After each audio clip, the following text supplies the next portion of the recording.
go. The Monday edition, the post-sabbatical edition. Mr. Irrelevant back with you on this Monday, February 23rd, 2026.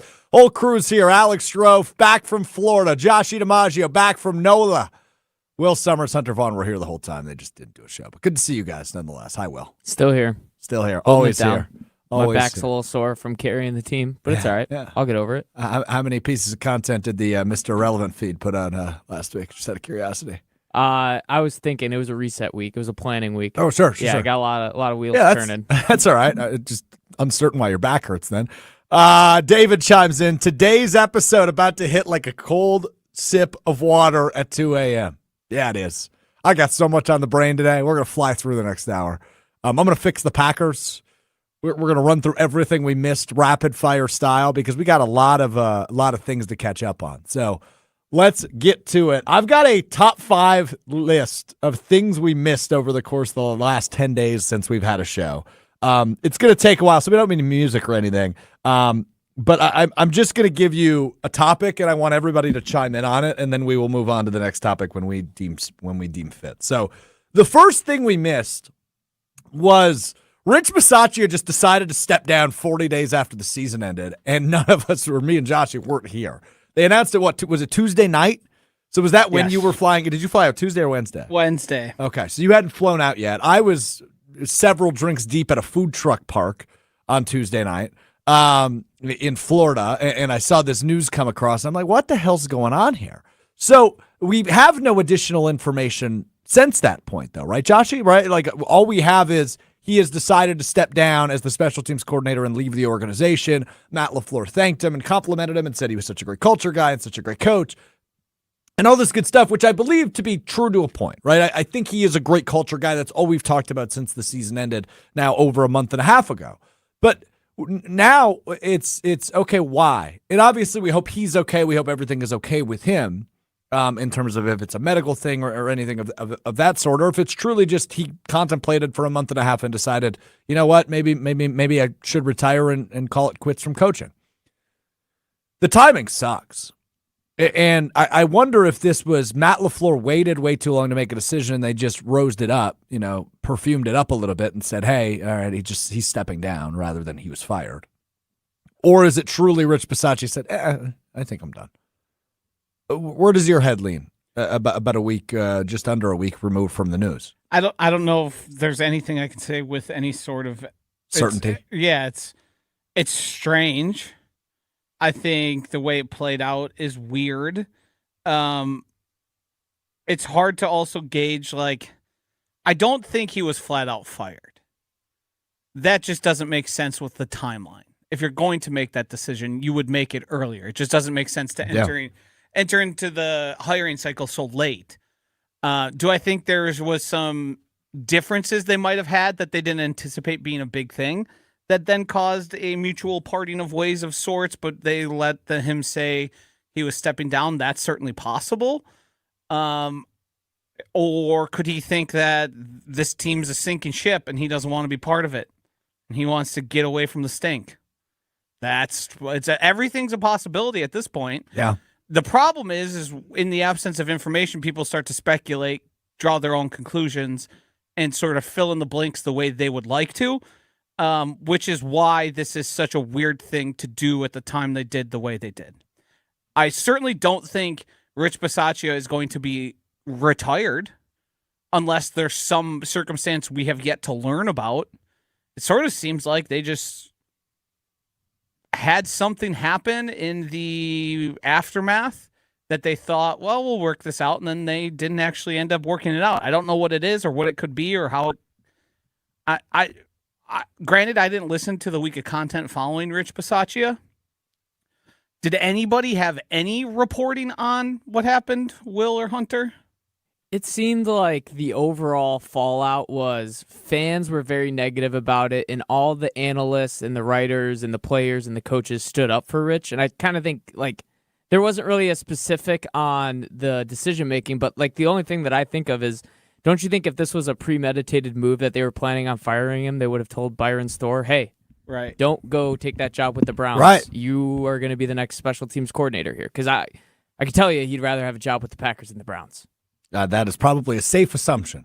No doubt about it. Although the special teams coordinator job's just as haunted as the Browns, frankly. The thing that makes it odd is the way it happened, the timing of it happening, and sort of blocking the Packers out and allowing the main. Like, there is a way where if you chose to, you could attribute malice to it. Correct. By Rich Bisaccia. Yeah, sure. He sticks it to the Packers after the way he was, treated by the fans. But also, Matt LaFleur, Brian Gutekunst, all the Packers brass have continued to stick their neck out for him. So I don't think that would be his move. Which then you could also say they were sticking his neck out from him because he was considering leaving the team, or he had told them he was considering it at some point, and they were trying to sell to him the fact of, here's why you should stay. Right. Or here's why you shouldn't retire or step down, or whatever the phrasing is. I guess I could also consider the fact that maybe he was like, hey, I've let you guys down. We haven't been good enough, and I want to step down. And they were trying to say, no, it's more than just the stats. That's malpractice by Matt LaFleur then. Yes. Right? Okay, fine, you're right. You can step down now, 35 days prior. I think Bill makes a great point. He says everyone has a special teams coordinator in the league right now, except us. Yes. Being the Packers, of course.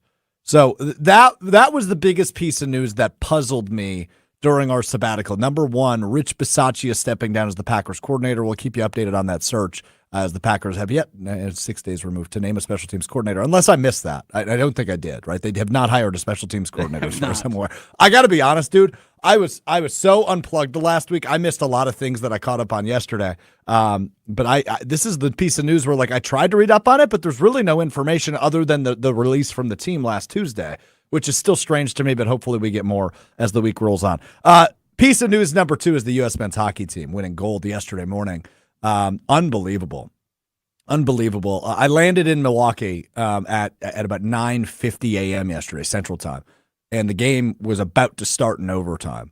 So I pulled up the game. We saw the golden goal. I got kind of the context of the goalie whose last name I'm gonna slaughter, and I don't even Will Hellebuck, who should never have to buy another alcoholic beverage on American soil ever again. That was an incredible performance. Yeah, a couple of those guys shouldn't either. Jack Hughes, same thing. Now, I asked this on Sunday Karma when I called in yesterday. Jack Hughes has been linked to Canadian pop star and really just pop star Tate McRae, who some men have it all. We'll just put it that way. But she's Canadian. Do you think she's happy for him or mad at him? I would imagine happy for him. She seems a pretty dyed-in-wool hockey fan. Yeah, she's at games all the time. She's well-known, like, NHL fan. Yeah. And she, of course, is, I believe, a Toronto Maple Leafs fan. Yes. But she's from Canada. Yes. So, thus said, do we think she's, like, upset with her I think boyfriend? She's happy for his individual achievement. She's upset that Canada lost. Sure. I think that's probably the right place to live. But, like, I was trying to put it in my shoes, right? So, if my significant other, which is the term I'm going to use for right now, a lot of the YouTube chat has already spoiled it, but it's fine. We'll get to that in a bit. If my significant other was, say, Canadian, and I was an American superstar like Jack Hughes, would she be happy? And I asked her this in the car ride. I said, would you be happy for me and Matt? And she goes, of course I'd be happy for you. And I go, but hold on. This is deeper. This is this is the, it feels like the Olympics have been the ultimate thing that brings us together the last several weeks. Given the climate we live in, and sports can be that equalizer, that thing that brings us all together.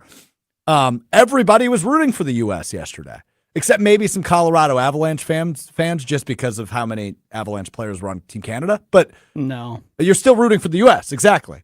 So I don't know.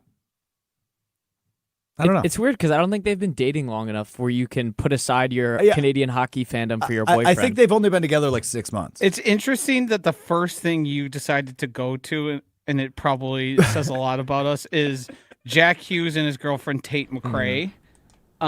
There's plenty of interesting things that ended up happening. We'll talk about those too. There's talk about those too. Yeah, but all of those interesting things are far more important than who one of the guys has been dating for 6 months. Well, hold on. Like, no, I'm not going to hold on anymore. Like, You chose, let's talk about Tate McRae, who maybe 60% of the people watching or listening know who the hell that is. Hold on. No, I have one problem with something Team you said. USA just won their first gold We'll medal talk in men's about it. hockey for We'll talk 46 about it. years. We'll That talk should about have it. been the lead. You I called said into that. Sunday Karma to critique them on how they're doing it, and the first thing you talk about is some stupid Canadian pop star. Whoa. Are you kidding me? Whoa. You did text me yesterday at 9:58, which puts you like right after the game was over. Bro's got Tate McRae and a game-winning gold medal goal. Some guys have Yeah, it all. I mean- First thing on his mind. That's not the first thing. I texted you other things. I said, thank God I landed in time. I'm watching it. I'm on the back of the. I was in the You're very last row of the clearly- plane. No, I thought of it, and it's been something I thought about. Is she mad or happy? Now you just referred to Jack Hughes as one of the guys. You mentioned Hellebuck, who should never pay for a drink on American soil ever again. Neither will Jack Hughes. I mean, what a goal! The 3-on-3 format I enjoyed. I'm not Mr. Puck though. I want to defer to Josh. Don't tell the Canadians that. I'm fine with it. I think if you have, it's the same way I was fine with the NFL not changing their overtime rules and allowing everyone a chance to score. You had 60 minutes to figure it out. If you didn't do it in that time, yeah, it's not the purest form, but those guys have NHL contracts they need to live by. Yeah. Like a 4 overtime game is going to be detrimental. It's more opportunity for injury. Like that's all stuff you have to factor in when I think the biggest mistake ever was not making it all NHL players every single time. Like obviously if you've got a kid who's good enough, like we saw in the women's, some of the college kids, then yeah, absolutely bring them up. But not allowing NHL players is a huge misstep. Yeah, and obviously this is the first time I believe since 2012 it's happened, as we talked about last. And you 2 have weeks to ago. sort of operate in a way where you're trying to protect the athletes as much as possible. Yeah. Because as you saw, those guys, there's no slowing down. No. The pace of the game was incredible. They're throwing their body. I mean, Jack Hughes is missing teeth. Now, granted, it's teeth, and you can get those fixed pretty easily. It happens, and sometimes they just don't even fix them. Sometimes they do not. For hockey players, but like, it's a dangerous game. So I'm fine with it. I don't think it's that big of a deal. You had all the scoring opportunities. They had a 5-on-3 right in Yeah. the second period. You didn't do it. Well, and a lot of it, and we've seen this happen in like the Stanley Cup Finals a lot, where when a goalie is playing as good as it is, and Hellebuck has won an MVP, there just ain't much you can do. I do want to get to some of the loser comments that Team Canada made, but I just want to make sure we were all on the same page watching this overtime. And that's the only thing I caught because I was on an airline that doesn't have TVs, unfortunately. I paid money. It's a true fan right there. I paid money to get the in-flight Wi-Fi. Yeah, didn't have that either. Yeah. Which I didn't know was still a thing in 2026. I was now thrilled. If but you that's knew that, neither then here you nor shouldn't have scheduled your flight during Yeah. the game. That's a fair point by you. I totally scheduled the flight knowing what time Team USA would Yeah. be playing Should in the have been gold thinking medal about game. it. I would have pushed it back. That they qualified for 48 hours before my flight. Yeah, you're totally right. The schedule for the Olympics has been out for months. The true Right, but we bought these flights last March. the true fans knew that they were going to be playing in the You gold bought medal Yep. game. flights a year ahead? Yes. Who does that? That's iconic. It's the family trip we've been Whoa. planned for like 15 months. Yeah, I know. It's crazy.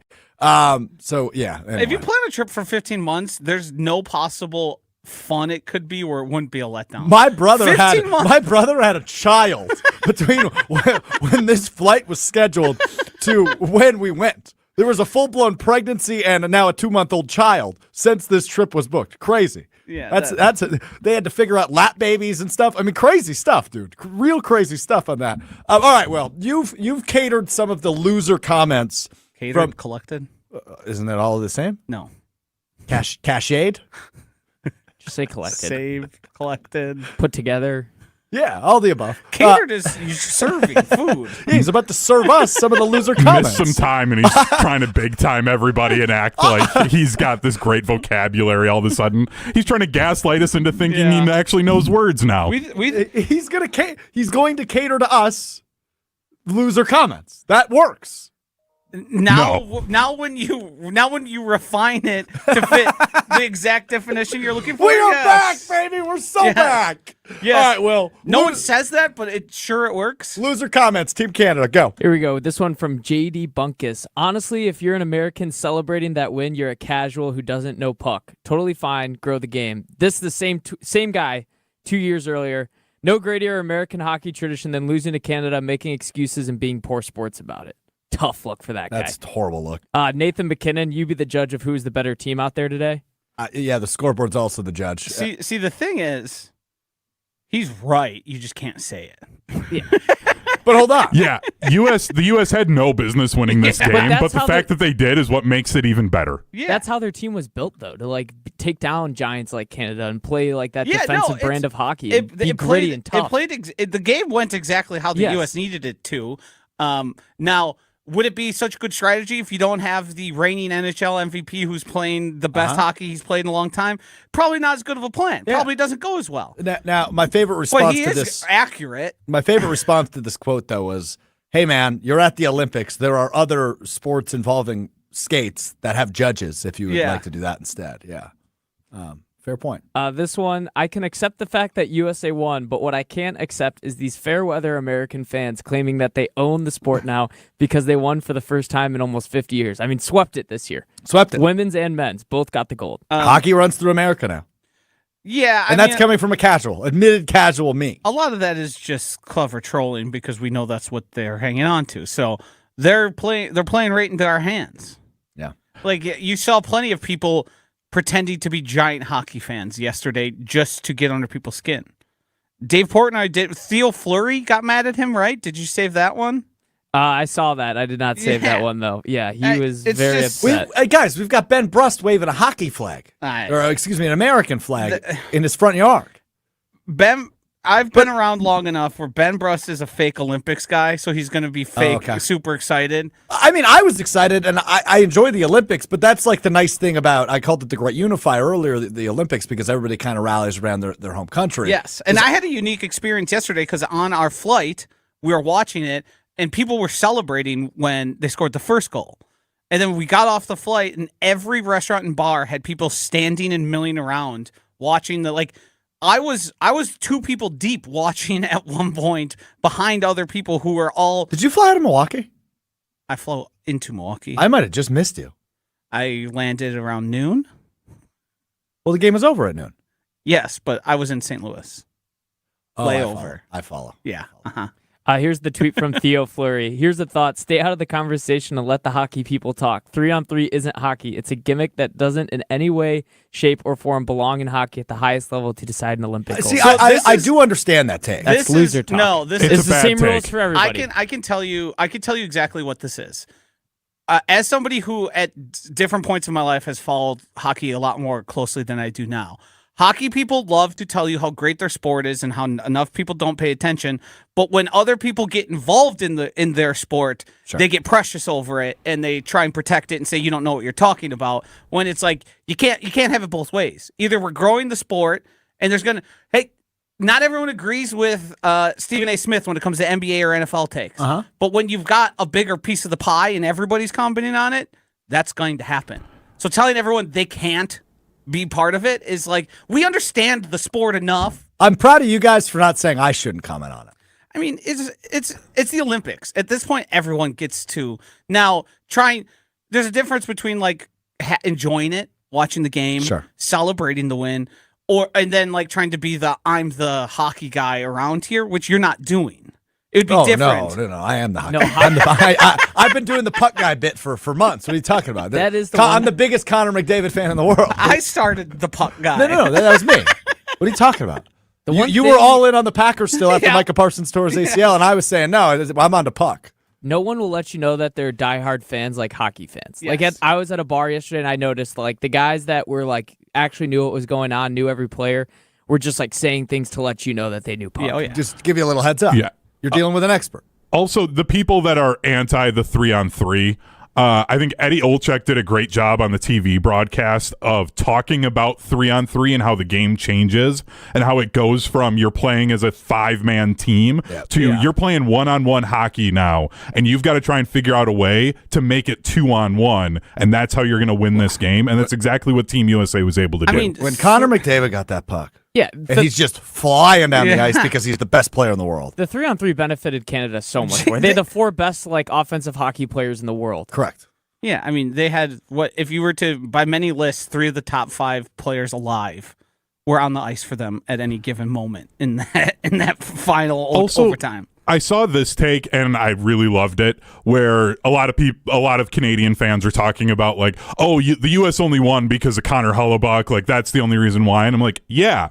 And if Connor McDavid went out there and had a hat trick and 2 assists, you'd be saying, like, no one would be saying, oh, Canada only won because of Connor McDavid. But all of a sudden it's the goalie, and suddenly, oh, that's the only reason you won. Like, that's a good point. He should have been the MVP of the tournament. It's ridiculous that McDavid even got it. Yeah, the voting after the first period is silly. Yep. Also, didn't Canada win 2 overtime games to get here in the 3v3 format? You could even make the argument that they wouldn't have made the gold medal game without the 3v3 format. Did that? I know they were down 2-0. I'm pretty sure they required OT. I don't remember. I think they went to overtime. The quarterfinals and the semifinals. Yeah, I mean they were obviously playing their best hockey, and the Crosby injury hurt them. Connor McDavid shouldn't be wearing the captaincy if you really want to get into it. We're not really getting into it. He turns into a different player when he's got to be the leader.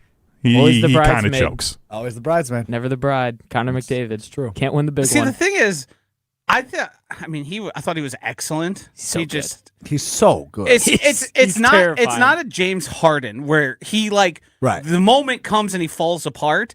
It's just he doesn't have just enough individually, and I don't know if it's a mental block for him, but he was clearly the best player on the ice who wasn't Hellebuyck. I think he overthinks it. Yes. Like that breakaway, like you could tell he was trying to come up with 4 different solutions instead of just playing hockey. Right. Yep. Yeah. But when he was flying, I went, uh-oh, that's it. Yeah, I mean every time he gets a puck, you're like, well, here we go. On. Yeah, right. Here we go. Here we go. But incredible. It was really cool to see so many people get into it and wake up early. Even Will woke up early for this one. I did wake up like halfway through the second period. I slept in a little bit. Forgot to set an alarm, but I instantly went to a venue and it was packed. It was awesome. It's one of the few times, and I've only ever really felt this when the Packers were in NFC Championship games, and that's more localized. I was in Louisiana and in Missouri, and everybody was buzzing about it. It's very few and far between where you have people from across the country all sort of coalescing and into the same thing. I high-fived a stewardess. Yeah.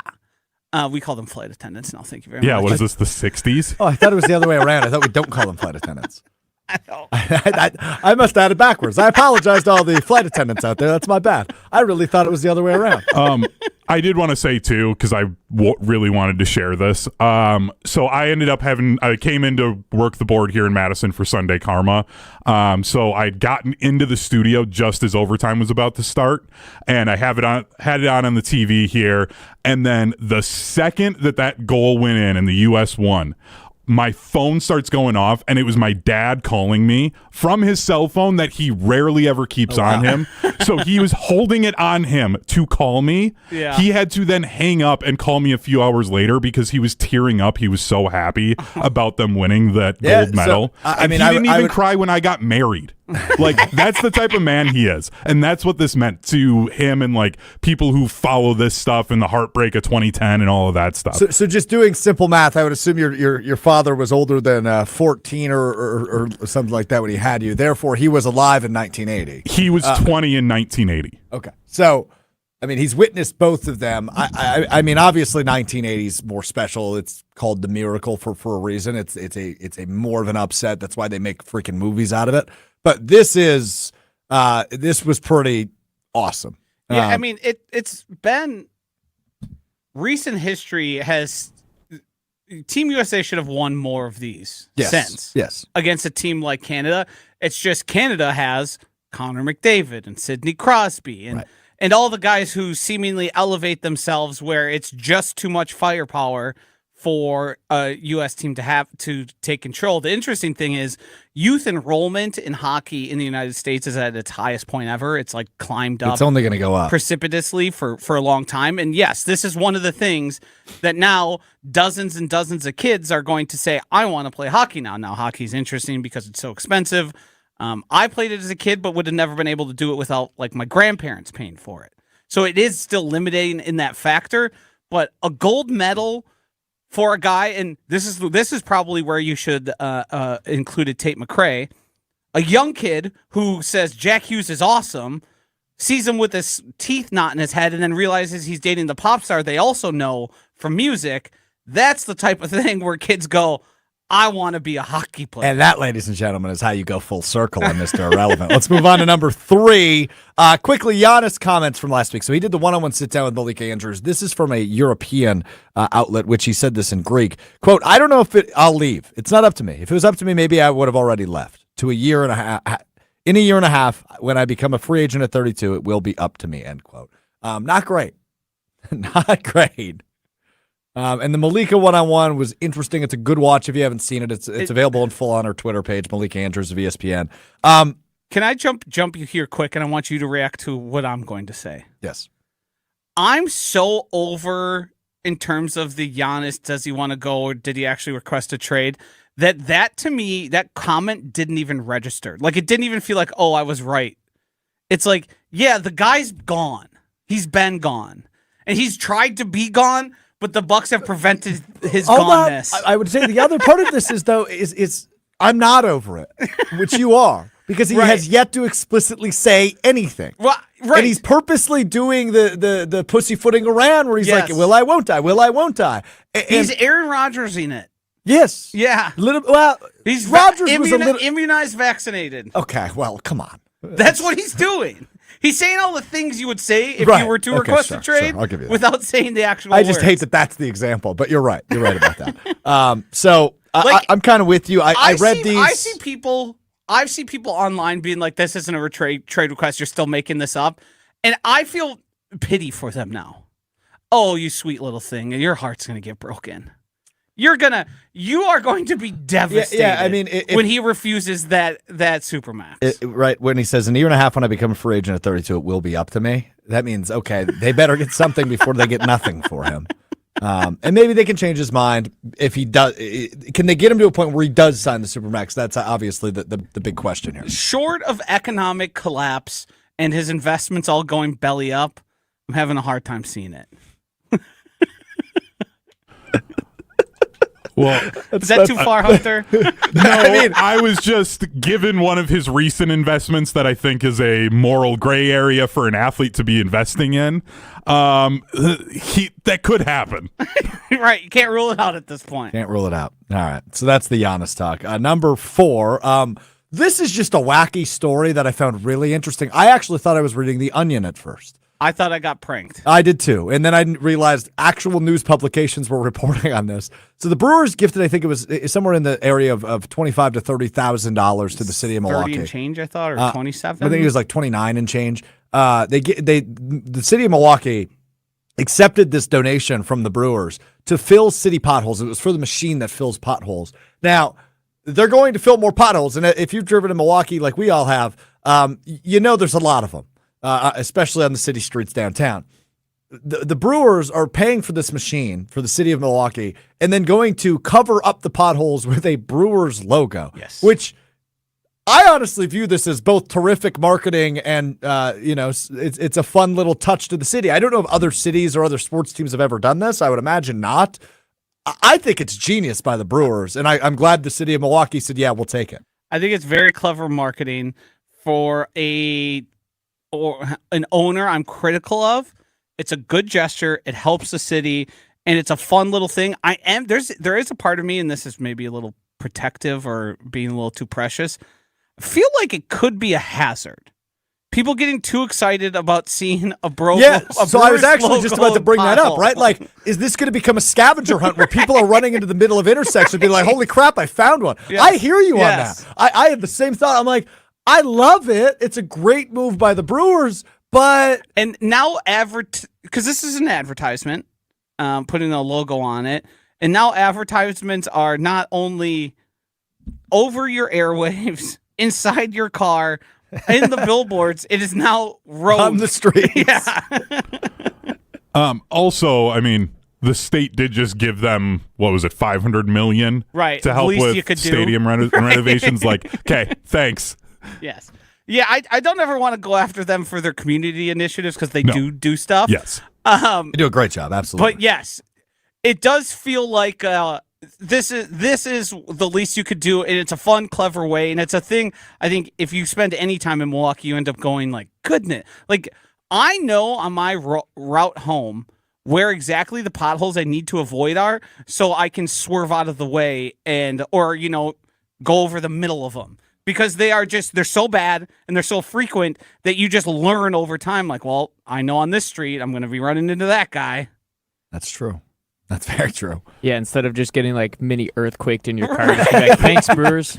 Thank you. It's the worst when it like comes out of nowhere and like Yeah, your keys are shaking. Like if you have a coffee in your cup holder, it spills on you. You better have that puppy closed. Nothing more frustrating. For the next 100 feet, you wonder like, oh, did that pop my tire, or am I still good? I had one of those a couple weeks ago. Oh man, you ever I hit got one rocked. hard enough you apologize to your car? I had one of those here in Madison. No. Just didn't expect it. I'm Caught it, and sorry. I'm like, I'm so sorry. I hit a pothole once bad enough that because I was coming to a stop sign, and I hit one, and my hubcap then rolled down the street past me because I hit it with such force. I looked to my right, and I was like, what is that? And I said, oh, that's a hubcap to my car. And I was like, do I go get it? What do I do here? This just reminded me of, I had a friend that had like a 1990 Ford Ranger, and he hit one up in Oshkosh, and it was so hard that the keys popped out of the ignition, but it stayed in start and was still just going. And then we found out that it didn't need the key to some keep of those running. old cars. Yeah. So Yep. my first Saturn Ion, my 2007 Saturn Ion, it was a party trick I had. I would be driving and I would just pull the key out and we just keep moving. I once hit a pothole so bad that it popped both of my tires on one side of the car. Yeah. And my head like hit the Little roof whiplash? of the car. Yeah. I was flying. I didn't see it. I got a knock on wood. I've never had a hole from a pothole. My tire did get slashed by some teens in an Oshkosh parking garage a few years ago on Mother's Day. It was a big thing. Do you remember this story? Yes. Yeah, 100 tires were popped in the same parking garage at a hotel in Oshkosh when I was there I go to a wrestling event there every year. Have you City Street come out to your car and found it flat because it had a nail or a screw in it?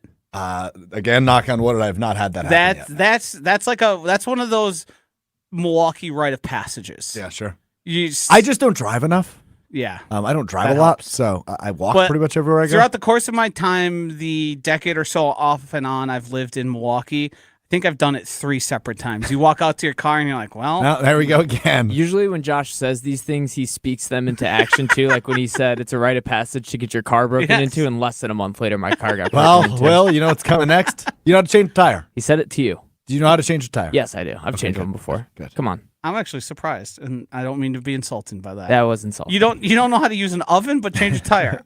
You Dude. contain multitudes. Handy guy. He contains multitudes. When it comes to getting dirty and getting into work, Okay. I can do it. All right, moving on. Couldn't have phrased that any better. All right, number 5. I grew a pair. I'm engaged now. Woohoo! Woohoo! Huge shout out to our friends at Robert Hack Diamonds in Greenfield. 3 locations in the Madison or Milwaukee area, rather. Greenfield, Brookfield North, Brookfield South. Heck yeah, with Robert Hack Diamonds. I proposed to my I guess then girlfriend, now fiance, on Friday the 13th, which was the last day we had a show. And I thought the fun story to share here was I said to Josh, she doesn't listen. I think we should talk about it the entirety of the show. And Josh, being the good friend he is, said, brother, that is a freaking, and he did not say freaking, horrible idea. I brought that up to her. Yeah. I said, I know you don't listen. And she goes, I actually do, but I didn't today. And I said, so I could have gotten away with it. And she goes, yeah, maybe. Maybe I would have had like a women's intuition that you were talking about me type thing. Or somebody listening that could have reported back. Right. And that's what I worried about. And then if the MIA found out, maybe they say something in the KBN chat because she listens to that show in the afternoon sometimes. My outfit was not the greatest. I wore all black everything. Which I did comment on, by the way. But I did try and tip you off, but at that point it seemed a little late, and I didn't want to pile on. It was already too late, and I was self-deprecating before you could beat me to the punch because I said, "Oh my God, I'm proposing near, not next, like kind of next to, but near a really nice restaurant in the city. I totally thought I was going to get mistaken as a valet driver. Yeah. And somebody was going to pull up and throw me their keys. I'll be like, nah, I got something else to do. But yeah, I did it right on Lake Michigan. And Is it was there night. anything from that evening, afternoon, that you'd like to share with us? It seems like you want to share something with me, and I don't know what you're referring to. So you do have my permission. If it's bad, I'll cut you off. It's not bad. Just that I was a puddle. At the big moment, did we or did we not open the ring upside down? Initially, yes. Oh, Initially. Strouf. I mean, I fixed it really quick, and I believe I said, "Oh bleep!" I opened it upside down, and that kind of loosened the moment up a little bit because we were both very tense. It's a scary, not scary, but it's like It's a weird moment. Yep. I was a puddle all week, and the best hour I was the hour on Friday the 13th when we did this show because it totally took my mind off of it. And I thought about what I was going to say, yada yada. But so the ring box from Robert Hack that I used on the top was like a small leather cushion, and then the bottom was just like a box. So I was rubbing it. I had it in my front left pocket, and I was rubbing my like index and middle finger on the top of the ring, and I knew the back was toward me, so I could pull it out quickly and go boom. I blacked out. So I pulled it out, and I must have flipped it upside down, and then I opened it, and then I flipped it back over, and it was very fast, and you can't tell in any of the pictures that I opened it upside down. So I don't even know that I fully opened it yet. I was on a knee and I was opening it, and then I flipped it back over. But I did call myself out in the moment. I said, "Oh bleep!" I opened it upside down. It feels like the opening of the ring is sometimes part of the. You wanted to skip all that and just have ring presented. It feels like the actual opening of the box. Is so. I guess that's probably true. When I heard that happen, I imagined we had a ring facing this way instead of. Right, no, like I opened it as I was getting to a knee, Gotcha. and I don't know if that's right form. I don't know if it's wrong form. I don't know what is There's right. There's or wrong. no right or wrong. It's just in my head. I've felt like the ring box opening always happens right there. Yeah, I don't know, to be honest with you. I remember what I said, Well, but I don't hopefully really it's the remember only where I time you have was. to do it. Yeah, thankfully, yeah. But if like me, I had no idea what the hell I was doing when I was ring shopping, and Robert Hack was just terrific. So RobertHackDiamonds.com, Robert Hack Diamonds in Greenfield in 2 locations. Brookfield is where I went, and I worked with Leslie in the Greenfield location. I said to her so many times, like, I don't know what I'm doing. She says words to me. I don't know what they mean. And the entire time we were on vacation, she was staring at a ring like, holy smokes, this is real life. So that was cool. But really cool day. Really strange moment. To Joshy's point, it's something I hope I never have to do again. Because that was, you guys know me well enough. I really don't get nervous. I get nervous a little bit for like my sports teams, right? Like Packers games get me nervous. Real life situations, and especially dealing with people, doesn't get me nervous. I was a puddle all week. Friday was... And I was trying to be as nice as I could because it's a big moment. But that day it was Friday, right? Yeah, it was Friday. It was a tough day for Will and I. You were all over the place. You kept just randomly blurting stuff out. And to be fair, understood. But your poker, like, you never play poker. That we need to keep you away. If you're going to do it, it has to be online. Yeah. Because you'd be sitting with pocket aces and giggling and hitting people next. Well, that's a true story. That happened to me once. I was a young kid. My dad taught shortly after my parents got divorced. He moved into an apartment. And he taught us how to play Texas Hold'em, and I had pocket aces. Yeah, and we had a rule because it was just the three of us, him, my brother, and my dad. And we had a rule: you couldn't go all in. But I had pocket aces, so I didn't know what to do. So I was like jumping up and down. And he's like, "Fine, I'll play along." So yeah, Will, what do you make of where I was Friday? Prior to the engagement. Yeah, you were a nervous wreck, and I kind of had a little fun at your expense messing with you, getting in your head. Yeah. But I'm also known bad luck, so I think I reverse jinxed it so that she said yes. Yeah, you So did. you're You welcome. did tell me multiple times. Hopefully, she doesn't say no, which I thought was very rude. I'm just a realist. And then the other thing that happened was I had everything here, so I left straight from work to go to where I proposed, and I changed here, yada yada. I had the ring in the room Will is sitting in. And during Irrelevant, I don't know where Will put it. He put it somewhere else in the room, but he was like, I don't have it. Are you serious, dude? It would have been kind of funny if you tried to propose without the ring. Yeah. Yeah, that would have been funny. Had everything there except for the ring. I think I sent you a link of best NFL kneel downs compilation Yeah, you before. did. Oh, I didn't see that. Yeah. Oh yeah, I sent you a YouTube link of just quarterbacks taking a knee in Yeah. victory formation. Uh, Said I'm watching some film. I had a group chat with three of her best friends, and the name of the group chat was Kurt Benkert, and the group image was a picture of his knee. Because number one, I didn't think she'd ever think anything of it when she sees Kurt Benkert's name, and number two, I just thought it was a funny salute to a guy that I think his only Packers action was ever a kneel down. So Yeah. And then There he you go. just became the most annoying person on the internet for the I knew there was going to be a shot somewhere in there. following 3-4 years. Now See, go ahead, Hunter. I was just going to say, I was going to try and finish this off, making you feel a little bit better about your outfit and the ring box situation. Yes. When I proposed, I was wearing cargo shorts. Okay. Because Big it was pockets, though. June. Smart. Well, the problem is if I had something like a ring box big in my pocket, Yeah.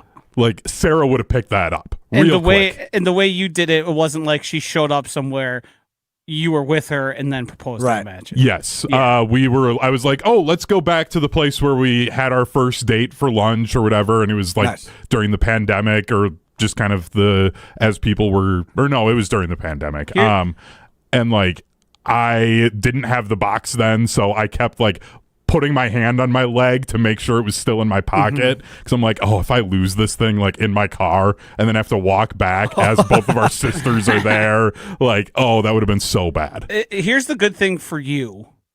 And well, really any man, which our audience is mostly men at this point. Same thing with a wedding. Hardly anyone's paying attention to you. Yep. So the fact you wore black and you were nondescript, no one else notices but you. Oh yeah, but I like making fun of myself, and I'm self-aware Yeah, enough. I know, you but to I'm know just I look saying, like an olive. Rest I believe- assured, every single person when they see the pictures on Instagram, Facebook, wherever you're posting them, very little attention is being paid. to David you. chimes in. You look like an Olive Garden waiter. Yeah. More breadsticks, please. Yes, sir. Now, I'm going to push back here, Josh. If you were to Google search my actual last name, because for those that don't know, Vaughn is not my actual last name. One of the first pictures that show up for me is me standing at the altar crying because they got a picture of me as Sarah was coming down the aisle. We had done a first look, and I cried then too, and then cried again when her and her mom are walking down. Well, Hunter's an So- emotional fella. Yeah. We know that. Yeah. Yeah, I know, but I'm Nothing just wrong with saying, that. like, that's the thumbnail and the photo. Oh, you're from- not kidding. Yeah, it's like Oh, you're ugly sobbing. cry. Yeah, You're sobbing. When, Yes. How did it end up on? There is Wisconsin Bride picked it up. Gotcha. From like the photos and everything, and then like there's the YouTube video of it from that the venue posted because we were the first wedding at that venue. So yeah, that's forever on the internet. Just me sobbing. And now you just broke a huge lie to the MIA. Wait, I didn't realize. well, If I didn't know you were crying, I'd think you were sneezing. It's you're sobbing so bad. he's a crier. Yeah. I thought I was just gonna see like some tears rolling down the All right. face. nope, it was a full-on sob. I got to give myself some time here. We're running out of time. We got that was a heck of a what we missed to just do our entire show on just about. But I've been teasing this since our last episode, which is the Packers Blueprint. So I went through the website whose name I already forgot, Joshy. Stick to the model. Stick to the model. I did one run through. I tried to figure out the Packers offseason. You did a better job than me. We'll get some of your takes on it. I will get to mine. But I thought this was in my head a ton during vacation, which is this is a really difficult Packers offseason. And it might be the worst spot the Packers have been in terms of reconfiguring the roster in a really long time. They have no money right now. They don't have a first-round pick. They obviously don't have a first-round pick the following year. They have a lack of assets. They have a lack of money, and they have a lot of holes. They lack superstars. At best, I think they have 4 stars on the team. At best right now, some guys can elevate into it. But I think the only 4 you can bona fide say, yeah, that's a star, that's a guy who can bring you to the next level is Jordan Love, Tucker Kraft, Micah Parsons, Xavier McKinney. And that worries me. So a lot of things are going to need to be done if they want to, A, up their cap value this offseason and make some splashes in free agency, which I did not do because I wanted to do a realistic run and see how Goody would do it. It's bad, boys. It's bad. So I made some bad visuals to accompany this. We go in 4-part series. All right, we start with say goodbye my cuts. Here's my cutout. I use the In Sync bye logo. The two goodbyes are Rashawn Gary post June 1st cut. You designated as that, you save $18.8 million. And then by releasing Elton Jenkins, you save $19.5 million, which gets you back way over the cap and gives you closer to $30 million to play with this offseason. To get you to $30 million, I have two restructures. I used a bridge picture, a picture of a bridge. You get from one place to another in the contract, but you ultimately are still in the same destination. That's where my head went with the bridge selection. Your two restructures are Josh Jacobs. Standard, you spread it over 2 years. You saved $4.5 million. The never-ending staircase from Pablo Picasso would have been good here. I don't know what that is. I and safety knew he Xavier wasn't gonna know that. and safety Xavier said McKinney. it. So both the free agent signings from a couple of years ago, you save about $6 million by just restructuring them and spreading the rest of their money across the remainder of their contracts. So pretty standard stuff, but you add an additional $6 million there. Let's go to the extensions. I've got two extensions that saves you a little bit of coin. And two guys that I think the Packers will likely extend at one point or another, probably this offseason, but we will see. I have them extending Tucker Kraft, the tight end, of course, a 4-year, $23.5 million per year deal. $23.5 million would make him, I believe, number 3 in the league behind McBride, and I don't know who's number 1. Kittle. That makes a ton of sense. And just behind them, so he'd be the third highest in the league, 23.5 APY. I think that's kind of a no-brainer. This one is tougher, but I went with it, and I paid above what this website suggested, because I think if I'm Christian Watson, who I had the Packers extend, I'd hold out. If I'm going to get a long-term extension after the 1-year deal he got this past offseason. A 4-year deal for $22.8 million a year. They suggested, I think, $22.3, so I added about a half a million dollars extra per year on that. And ultimately the thing said it accepted it. So the 4-year extension for Kraft saves you $1.9 million this year. The 4-year extension for Watson would save you $1.8 million this year. I used the Back to the Future logo because they're coming back and they are the future. You like that? Clever play, Joshy? No. Okay.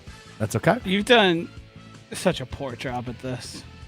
And then this is the other thing. I got to free agency. I added a couple restricted free agents. Brenton Cox Jr., Chris Brooks, the running back, Zane Anderson, the safety, and Darian Kennard, the right tackle.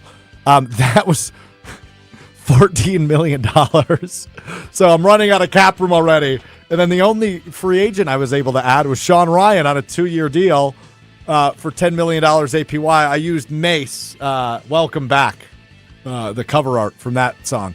Where he's wearing a Brewers hat. He is, indeed, yes. And that was it. And then I did a draft, and I didn't trade any of my picks. I just stayed put, and I got some positions that I wanted, but it's really bad. So they're going to need to do more than I did, is what I've learned. But that's hard to do because there are a lot of hard decisions to make here. Yeah, I mean, you cut the two obvious ones. There's going to be more cuts on the roster.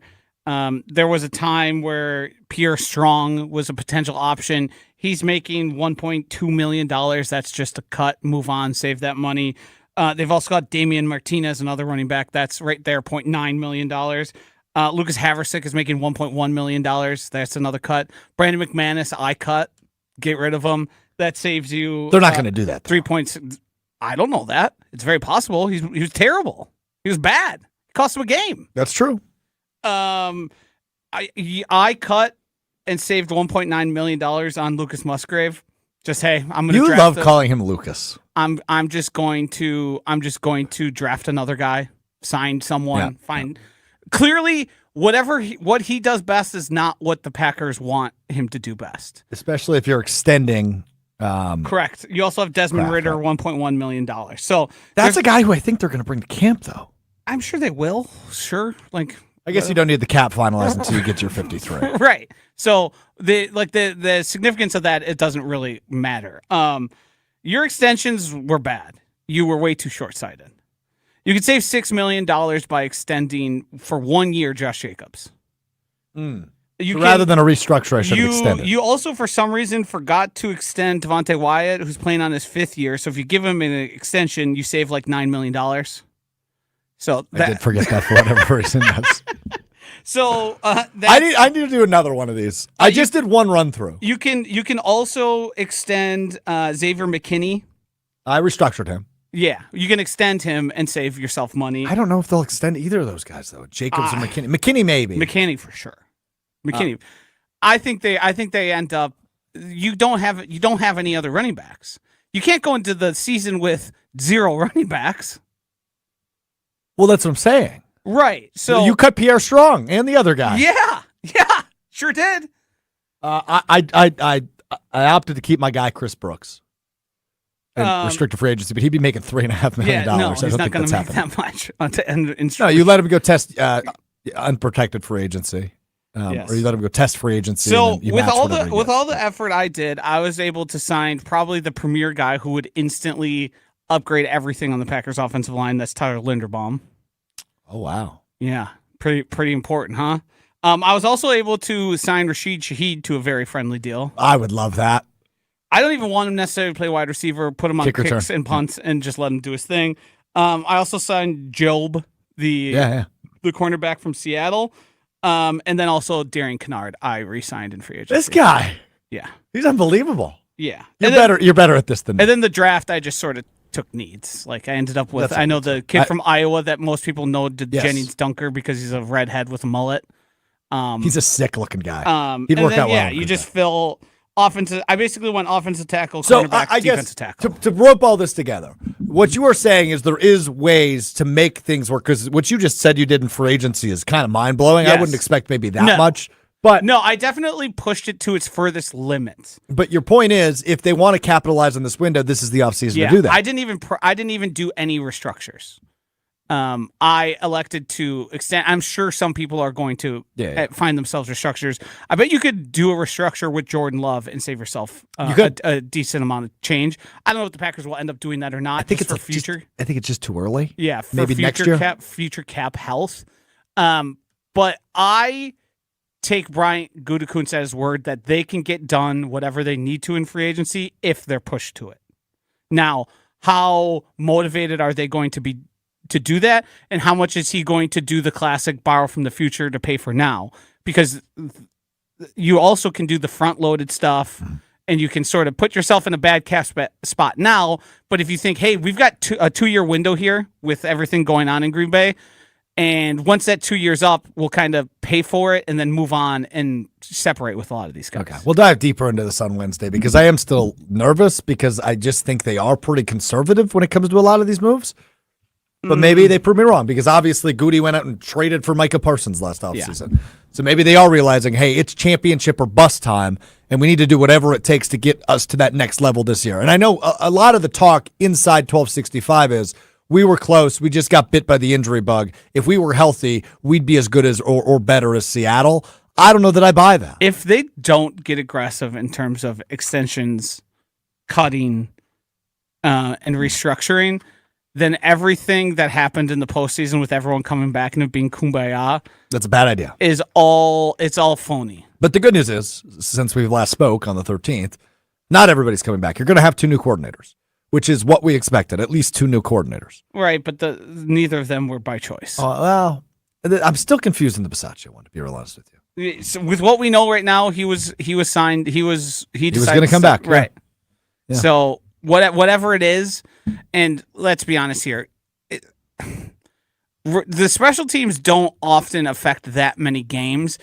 I don't think the Packers were a special teams unit away from a Super Bowl. Correct. So, well, do with that. I will say this, though. They were a special teams unit away from an NFC divisional round appearance. Yes. Yes. I think Will would agree with that as well as a Bears fan. A lot of missed field goals. A lot of missed kicks. So, okay, I we'll get think back we to should push this conversation again to Friday, and Strouf should have some homework, because I was a little disappointed with your work on the site. Yeah. I think there's some more options there. It was mailed in Monday. I thought there's going to be a lot more effort to make, Got turn it into engaged, positive. Went Yeah. on Guys, I spent like an vacation. hour on this morning. Wow. So we might have an aptitude problem. That is certainly possible. Yeah, I think you need at least an hour and a half each of the next days, and you come Okay. back Friday, and I think All right. you're going to see there's a lot more options here, and a Right, lot but different obviously ways you could work this. Wednesday we will discuss some more things. But yes, there are more things. I've never been a general manager before, nor a pretend one. Well, that's not shocked. true. I've had Madden. To say I haven't either, but I just was looking at if I do this, I could save a bunch of money. No, I thought it was an interesting exercise. You can try it for yourself. It would have been interesting if you had given it effort. I did give it effort. You mail it in Monday. No. Mail it in Because In hours, not effort. Well, here's the difference, though. MIM. Josh is going at it from an angle of here's what I would do, where I was doing it of an angle of, okay, I wonder what Brian Gutekunst would do, and here's what I think he would do. And the fact of the matter is, I don't think he's going to do a lot. You barely lifted the hood.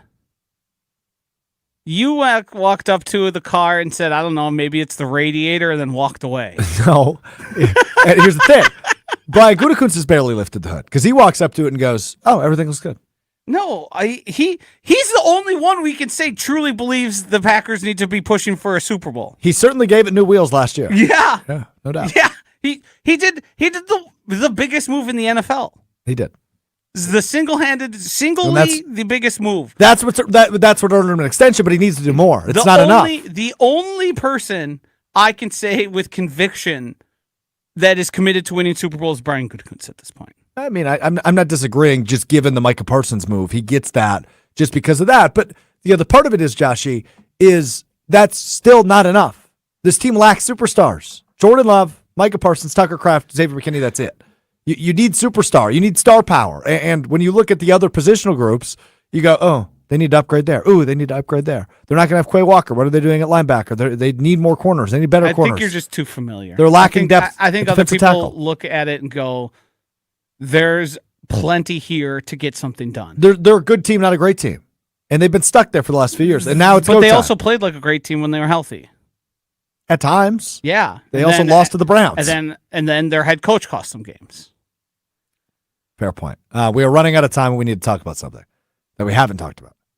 It is NFL Combine Week, which means it is almost time for the second annual Mr. Irrelevant Combine that I believe I can confirm will be happening this week. I'm nervous. I am not prepared. I think it'll be worse than last year. And what are those reasons why? I have not trained one bit in the last year, which means I'm just another year older, another year slower. Another year full of Baja Blast older. I've only had one. I think I've only had one Mountain Dew in 2026. Wow, congrats. It's hard to envision somebody who could run stiffer. Well, that's rude. Like, It's not I don't wrong. know. I don't know if there's going to be a demonstrable difference. We're going to find out. I've got to find a location because I don't think the pickleball courts are acceptable, what we're trying to accomplish. Definitely are. Yeah. Did you guys remember when I did what was the one that were side by side? Yes, that's the shuttle. The shuttle? Definitely Do you more on remember you remember than the that pickleball. tile that popped up? Yeah, that'll happen. Yeah, that was bad. You don't think that happens at the combine? No. Yes, people slip Definitely all the time. does. Yeah. Okay. Falling, slipping. So, second annual combine coming later this week. All right, we got to get out of here. Will, what'd you learn in the last week plus? I learned that Josh DiMaggio has now become an international superstar. Take a listen to Unsportsmanlike this morning. Talking about this. Josh DiMaggio is a producer at ESPN Milwaukee. Shout out to Josh, and obviously a great station that we're on. Pointed out something I did not think. Year of Josh continues. You tried. The century of Josh. Shout out to Josh. You tried. Keep up the good work, Josh. You tried to bury me and say 2025. You tried to say my year was coming to an end. I couldn't possibly have a 2026 like I had a 2025. I did say You that. did say And, say that. I mean, we're not even 2 full months into the year. You got a single shout out from our boss. Yeah. Where's yours? On ESPN, Didn't hear your name. on ESPN2 and ESPNU. Yeah. Uh-huh. Broadcast all across the nation. Okay. What'd you get a shout out for? The tush push is being discussed as no one has presented it as to the rules committee as they're trying to ban it, and people are saying, well, is it just because the Eagles weren't as good at it or as good this year that it's now gone away? And I text him and I said, no, it's because the NFL's useful idiot, Mark Murphy, was forced into retirement due to his age. And after Ed Policy saw how embarrassing it was for the franchise. He said, I ain't touching that with a 10-foot pole. Yeah. Get your own sacrificial lamb. Because if we remember, in the immediate aftermath, it was, oh, the Packers did this. The Packers, the Eagles put out a video, like an anti-Packers video That's about correct. it. Yep. So, yeah, Ed Policy learned, and he said, Mark did that. I'm not doing that. Mark did that because the NFL said, hey, you can have the draft. You're just Yes. going to have to do us a favor every once in a while. Here's a little favor. You would have never thought to do that, Strouf. I typically don't text people when they're on the air. So respect to you. You got to. We obviously added some insightful information to the show that benefited it. Brought up a good Josh point. is just pretty fired up. You got a shout out. Shout out. Wow. Shout out to Josh. That's not why I did it, though. Keep up the good work, Josh. I'm doing it for the betterment of content across the nation. Respect. That's a good place to end the show. That show was better today because of you. because I contributed. Okay. And you weren't even in the same zip code. I don't know if I feel that way about this show. Small contributions across the board. I don't know if I feel that way about this show. Team. Pointing the thumb, not the finger. What can I do to make unsportsmanlike better? That's what you should think about sometime. Yeah, get engaged and go on a 1-week vacation. Yeah. Team Keep up the player. good work, Josh. You're eating bonbons and drinking iced teas. I'm out here grinding. You were on vacation too. We were off all week Yeah, because you but were I had- also off. I had my Keyword- nose to the grindstone. Keyword off all week. Yep. Wednesday, Thursday, Friday. And I was tuned in. Locked in. Yeah, he was texting me. What day did this happen? Today. Yeah. But I knew about McKay, and I had the thought of him not presenting, of him. I believe you tweeted it, in fact, yeah. Yeah. All right, we're done. Locked now. in. We'll talk to you Wednesday beginning at 12:30 Central, ESPN Milwaukee, ESPN Madison on YouTube. You're such an idiot. Reminder, you can get the Mr. Relevant podcast, Apple Podcasts, Spotify, ESPN Wisconsin app. If you haven't already, go subscribe there. Make that my engagement gift. Go subscribe to us on Apple Podcasts, Spotify, and the ESPN Wisconsin app. We'll talk to you on Wednesday beginning at 12:30 Central. Peace.